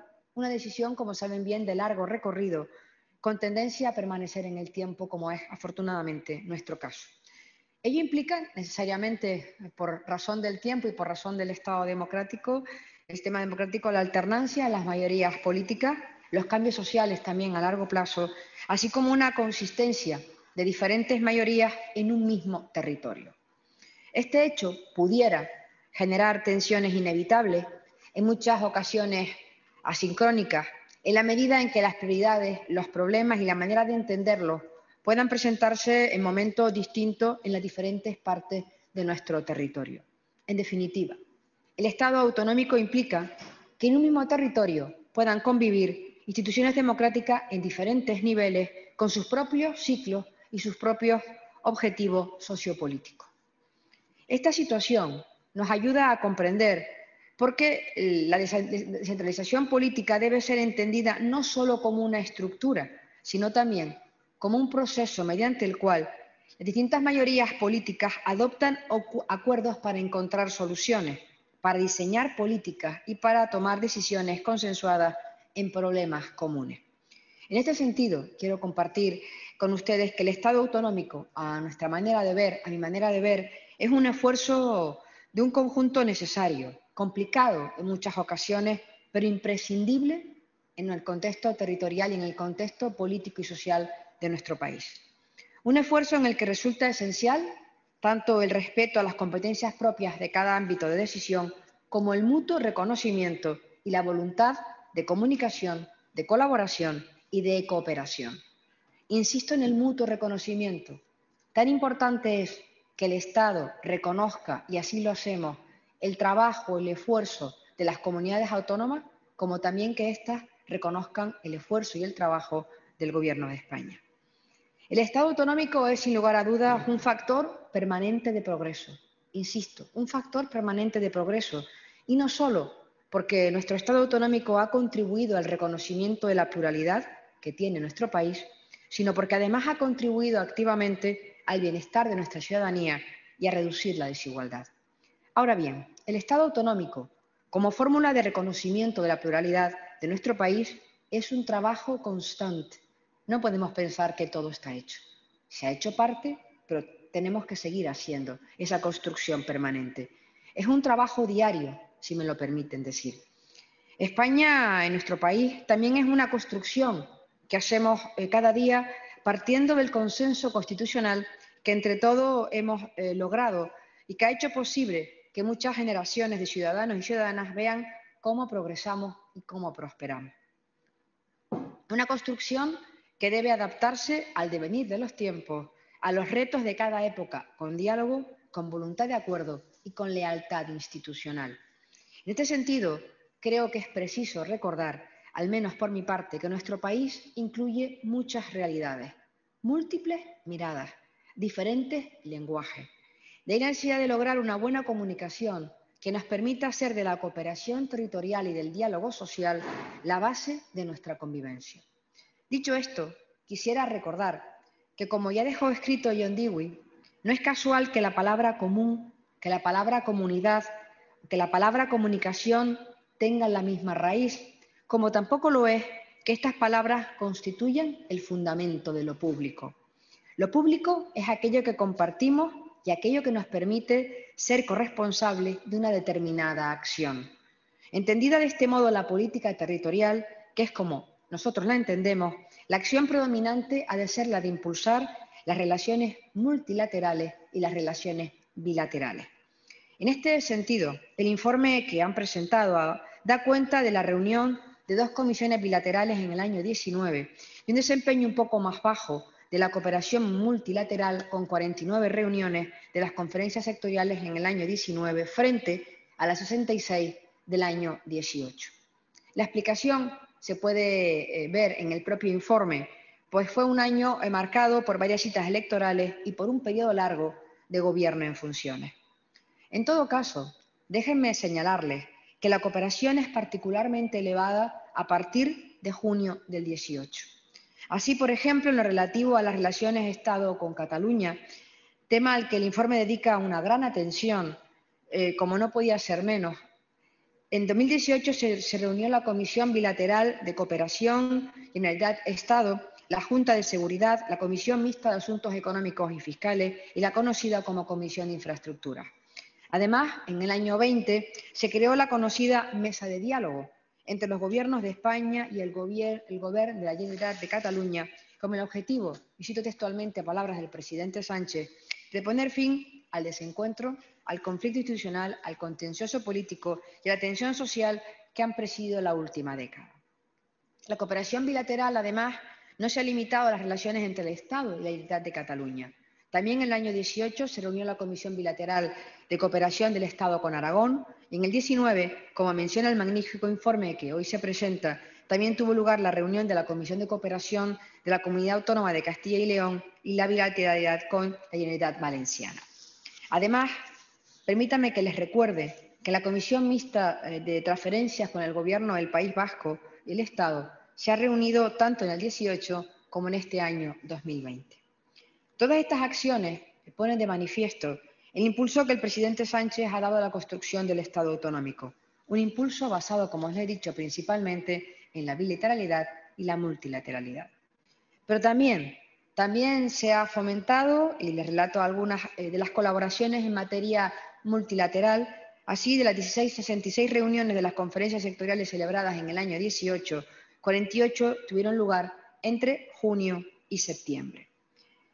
Durante este año 2020, a fecha 30 de octubre, ya se han celebrado 137 reuniones, por supuesto, en un contexto extraordinario, al que dedicaré al final de mi exposición, un contexto de pandemia, pero también de un trabajo conjunto.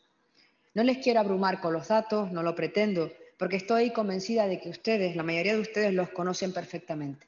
Pero como ministra de Política Territorial y Función Pública, déjenme que les destaque el impulso que le hemos dado a la Conferencia de Asuntos Relacionados con la Unión Europea, a la conocida como CARUE. De hecho, la CARUE no se reunió ni en una sola ocasión desde el 7 de febrero del año 11 hasta el 17 de enero del año 2017. En ninguna ocasión. Por el contrario, desde 1 de junio de 2018 se ha reunido en 5 ocasiones en coherencia con nuestra visión del modelo constitucional como una visión progresiva que va desde las entidades locales hasta las instituciones europeas. Una visión que incluye necesariamente a todos los niveles de gobierno, porque las decisiones compartidas resultan inevitables en un escenario de globalización que afectan a todos los niveles y que precisan de una respuesta en cierta medida coordinada. Yo diría que no solo inevitables, sino deseables y necesarias. Por eso, no solo hemos impulsado la CARUE, sino también, como saben y conocen, la Conferencia de Presidentes, que ya con la última van 23, en la que participó la presidenta de la Comisión Europea, la señora von der Leyen, y también el presidente de la Federación Española de Municipios y Provincias. Una visión que encuentro también en el informe que presentan y que dedican particular atención a la Unión Europea y también a la administración local. En este sentido, y en relación con las entidades locales, creo que es importante recordar que la FEM también se ha incorporado a las reuniones del Consejo Interterritorial de Salud, que celebramos, como saben, periódicamente todos los miércoles. Esta visión progresiva del modelo constitucional pone el centro de atención no solo en el reparto de las competencias, sino especialmente en el reparto de las responsabilidades y hace de la cooperación territorial la base sobre la que construir un Estado autonómico fuerte, un Estado autonómico vivo, que además de asegurar la vida de las personas, se convierta en el impulsor de las grandes transformaciones que requiere el progreso social. Pero sobre todo es una visión integradora en la que nadie sobra y en la que todas las instituciones son importantes. Y es la visión que corresponde a la sociedad plural en la que convivimos. Y esta visión conlleva una política territorial orientada a reforzar y desarrollar nuestro Estado autonómico, a partir de una clave de bóveda muy clara, muy diáfana, y es avanzar en la cooperación territorial, creando un modelo de cogobernanza que facilite la comunicación, la coordinación y la colaboración. Este camino, el del diálogo, el del acuerdo, el de la lealtad, es el que se está siguiendo en la actualidad, como confirman los hechos y así lo contrastan, porque les puedo asegurar que la mayoría de las conferencias sectoriales, de las comisiones que se han celebrado, han contado con un altísimo nivel de consenso, aunque, como suelo decir, es más el ruido que el consenso, pero la realidad es que es mayor el consenso que el disenso, y ambos son necesarios. Este es el camino que estamos siguiendo para afrontar el reto de país más importante que hemos tenido durante décadas. Yo creo que incluso durante los últimos 100 años, que es la crisis del coronavirus. La colaboración y el diálogo han sido permanentes. Quizás los ejemplos más conocidos, más constatables de esta afirmación que les acabo de realizar sea la conferencia de presidentes y presidentas y el enorme trabajo desarrollado por el Consejo Interterritorial del Sistema Nacional de Salud y la gestión del estado de alarma. La conferencia de presidentes y presidentas fue creada en el año 2004, un 28 de octubre, y en un momento de impulso por aquel entonces del Estado autonómico, en el que también se avanzó la participación de las comunidades autónomas en la Unión Europea. Pues ciertamente esta conferencia de presidentes y presidentas era una necesidad largamente sentida, y baste recordar que hasta 2004 nunca se habían reunido todos estos representantes institucionales que tan solo habían encontrado ese digamos, encuentro común en las reuniones del Comité de las Regiones o en otras celebraciones, como puso en relieve, por cierto, el informe que realizaron este foro en el año 2005 de comunidades autónomas. Sin embargo, la conferencia de presidentes y presidentas tuvo un funcionamiento profundamente irregular. Baste decir que desde la primera reunión de octubre de 2004 hasta marzo de 2020 solo se hubiera reunido en 6 ocasiones. Ahora bien, la conferencia de presidentes ha ganado particular relieve, particular importancia en esta crisis sanitaria de la COVID, ya que desde el 15 de marzo hasta la fecha nos hemos reunido en 16 ocasiones. Las cifras creo que hablan por sí solas de la revitalización de la conferencia de presidentes y presidentas, o en palabras propias del presidente Sánchez, la velocidad de la evolución del virus nos ha exigido a todas las instituciones a trabajar con la máxima coordinación y con la exigencia de cooperación. De esa exigencia ha surgido un impulso real a un método, el de la cogobernanza, que es propio de un Estado compuesto como el nuestro. No obstante, quería señalarles que el 27 de febrero, cuando yo comparecí como ministra de Política Territorial y Función Pública en la Comisión de Política Territorial y Función Pública del Congreso para expresar las líneas maestras que iba a desarrollar durante la legislatura, manifesté ante sus señorías la intención del Gobierno y de esta ministra de impulsar y reforzar la conferencia de presidentes y presidentas como máximo órgano de la cooperación multilateral. En este marco es en que se ha producido el relanzamiento de este órgano, a resultas también de la pandemia, y se ha convertido en el punto en la clave de bóveda del modelo de gobernanza que se basa también en la estrategia de país contra la COVID-19. Como he mencionado, el Consejo Interterritorial del Sistema Nacional de Salud, un órgano que ya venía funcionando con regularidad en el pasado, se ha convertido en el siguiente órgano máximo de cooperación multilateral. Porque allí este órgano se ha constituido en el centro de las decisiones de la pandemia y de alguna manera, si me permite, también de manera federalizante. Desde que el Gobierno de España y las comunidades autónomas articulan las acciones coordinadas en materia de salud. Baste recordar los acuerdos de este Pleno, de este Consejo Interterritorial, en medidas como el Plan de Respuesta Temprana o el Plan de Actuaciones de Respuesta Coordinada para el control de la transición de la COVID-19, que nos da un marco de actuación compartida. Marco de actuación compartida en base al cual cada comunidad autónoma, en función de la evolución de los datos epidemiológicos de su territorio, adoptan decisiones, en ese estado de alarma autorizante que dijo anteriormente el profesor. Con todo, posiblemente el mejor ejemplo del modelo de gobernanza, de responsabilidad compartida por el que se está apostando en la actualidad y en coherencia con nuestro modelo constitucional, y es nuestra comprensión, nuestro entendimiento de la descentralización política del poder, que es como se está gestionando en la práctica este segundo estado de alarma. Como saben, y seguro que será objeto de comentario, en un primer momento, ya lo escuché antes en el tiempo que estaba esperando para mi intervención, en la declaración del estado de alarma del 14 de marzo, el Gobierno de España era la autoridad competente, siendo las autoridades delegadas competentes los ministros de Defensa, de Interior, de Transporte, Movilidad, de Agenda Urbana y Sanidad. Obviamente, en ningún caso, se modificó el marco competencial de las comunidades autónomas. Además, hubo un permanente diálogo con los gobiernos autonómicos, no solo en la conferencia de presidentes y presidentas, que se reunía durante ese estado de alarma cada domingo, sino también a través de las conferencias sectoriales que tuvieron lugar durante todo ese periodo. De hecho, entre el 14 de marzo y el 21 de junio, fecha en que dejó de estar vigente el estado de alarma, tuvieron lugar 51 conferencias sectoriales. Además, en la desescalada se dio un paso más, ya que se impulsó por un modelo de cogobernanza al apostar por una desescalada coordinada, cogobernada y asimétrica. De hecho, hubieron 68 encuentros bilaterales entre el Ministerio de Sanidad y las comunidades autónomas durante todo este proceso de desescalada. Este modelo de cogobernanza hemos seguido profundizando y posiblemente su punto más álgido sea el Real Decreto 926/20 de 25 de octubre por el que se declara este segundo y actual estado de alarma. Al respecto, permítanme recordarles que el pasado 25 de agosto el presidente del Gobierno de España informó a todas las comunidades autónomas que tenían a su disposición la herramienta legal y constitucional del estado de alarma.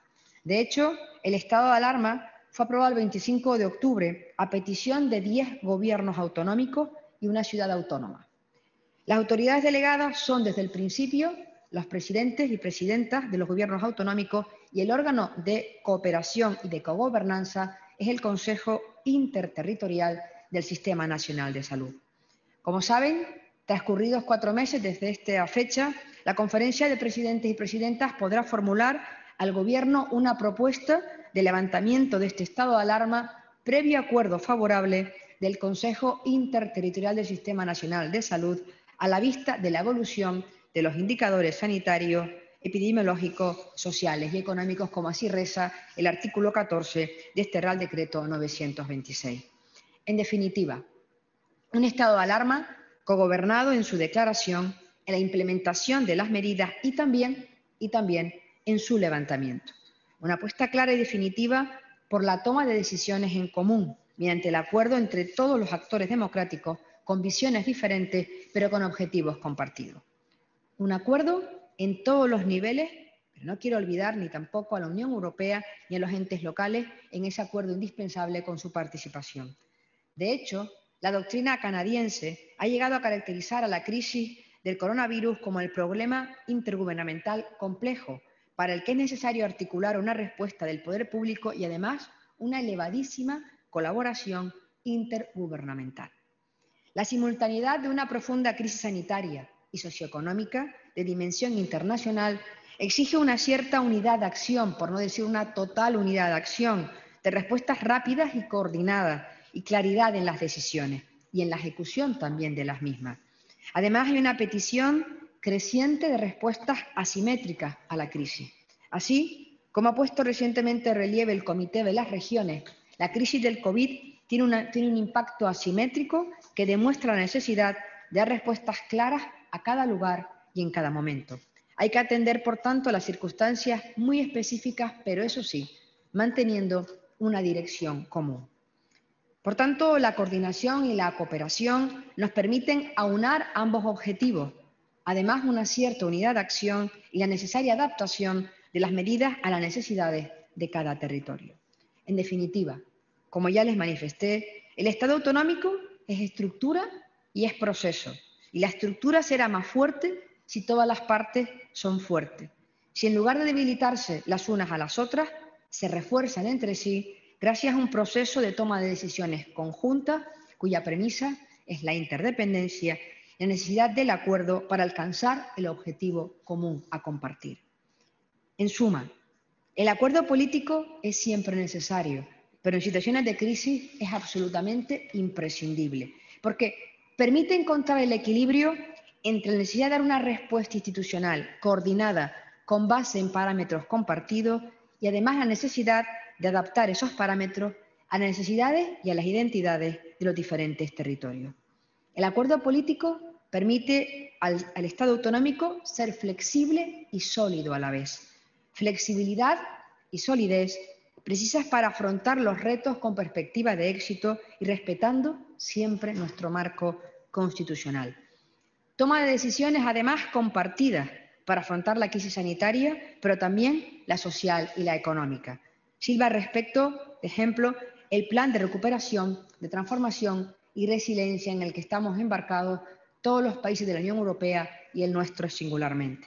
Este plan va a tener una unidad de acción con una comisión interministerial y una unidad de seguimiento que estará en la presidencia del Gobierno, presidencia que también va a recaer la citada comisión interministerial, y va a haber una interlocución y una colaboración público-privada, y se va a instrumentar en una colaboración multinivel con las comunidades autónomas y con las entidades locales, como ya manifestó el presidente del Gobierno en esta misma Cámara. De hecho, déjeme que vuelva a recordar la pasada conferencia de presidentes donde se trató de este asunto con la presencia, como le he dicho, de la Unión Europea a través de su presidenta, de la Comisión, de la Federación Española de Municipios y de Provincias. También, en torno al 50% de los fondos que van a conformar este Plan España Puede van a ser ejecutados en parte por las comunidades autónomas y por las entidades locales.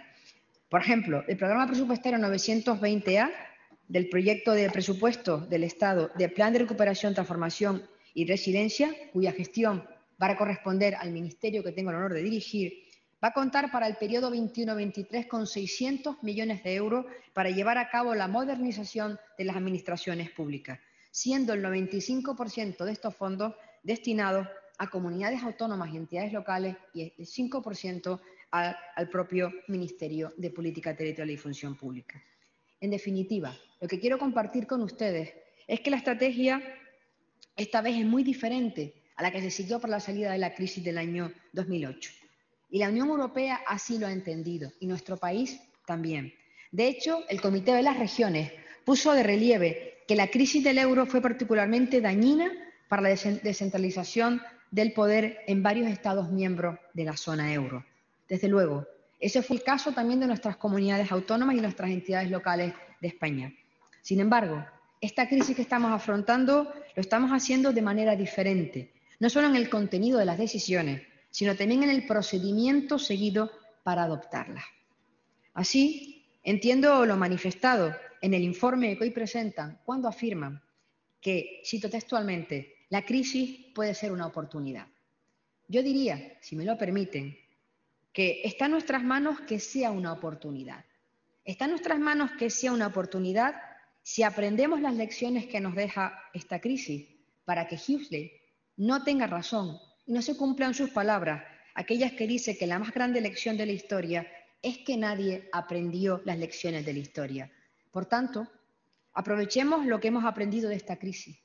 Realicemos las grandes transformaciones que nuestro país precisa para que sea una oportunidad para instaurar una dinámica de cooperación, de acuerdo y de cogobernanza en nuestro Estado autonómico.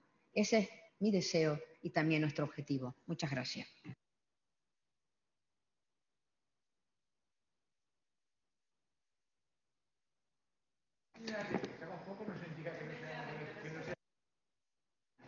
Muchas gracias, señora ministra. Para las palabras de conclusión le voy a pedir al director del informe, el profesor García Roca, que haga la conclusión de estas jornadas. Muchas gracias, David. Yo quiero decir dos órdenes de cosas. La primera es a las personas, agradecer a la presidenta del Senado, la Cámara que una vez más nos hospeda, ya es una tradición, su jefa de gabinete, Ana Ovejero, a Manuel Cabero, el secretario general del Senado.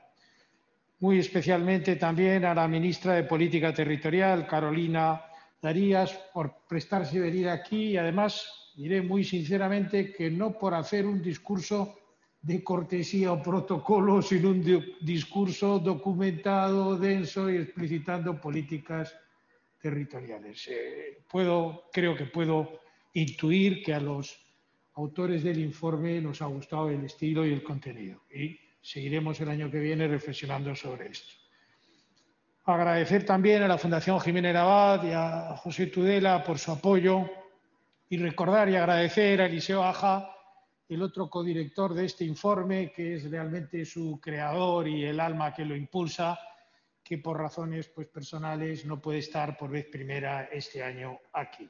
Y a todos los ponentes que han hecho posible, con mucho trabajo y muy poco beneficio, más bien ninguno, solo el académico, este informe. Por último, autofelicitarnos, no solo por sobrevivir al coronavirus, sino por mantener la continuidad de las instituciones, del tejido. El foro es de las comunidades autónomas y antes el informe es una referencia en el Estado autonómico que muchos políticos, expertos y funcionarios leen. Hemos logrado mantenerlo.